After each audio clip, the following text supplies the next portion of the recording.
കഴിഞ്ഞ രണ്ടാഴ്ചയ്ക്കിടെ ഛർദിയും വയറ്റിളക്കവുമായി കാക്കനാട് ഫ്ളാറ്റിൽ നിന്നും മാത്രം 441 പേരാണ് ചികിത്സ തേടിയത്.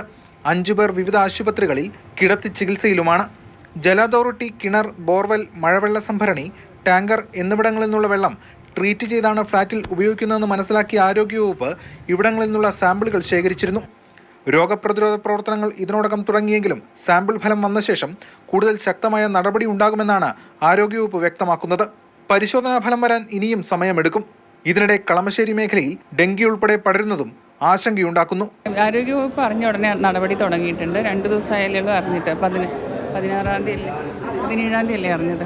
സോഴ്സ് അവിടെ വെള്ളമാണെന്ന് മനസ്സിലായി. അത് നോക്കുന്നതല്ലേ ഉള്ളൂ.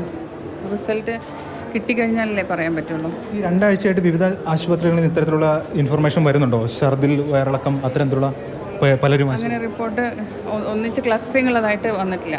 ഫ്ളാറ്റിലെ കുടിവെള്ള സ്രോതസ്സിൽ ഈക്കോളി ബാക്ടീരിയ കലർന്നിട്ടുണ്ടെന്ന പരിശോധനാ റിപ്പോർട്ട് രഹസ്യമാക്കി വച്ചെന്ന ആരോപണവും വിശദമായി അന്വേഷിക്കും. സാഹചര്യം പരിശോധിച്ച് അടിയന്തരമായി റിപ്പോർട്ട് സമർപ്പിക്കാൻ ആരോഗ്യവകുപ്പ് ജില്ലാ മെഡിക്കൽ ഓഫീസർക്ക് നിർദ്ദേശം നൽകി.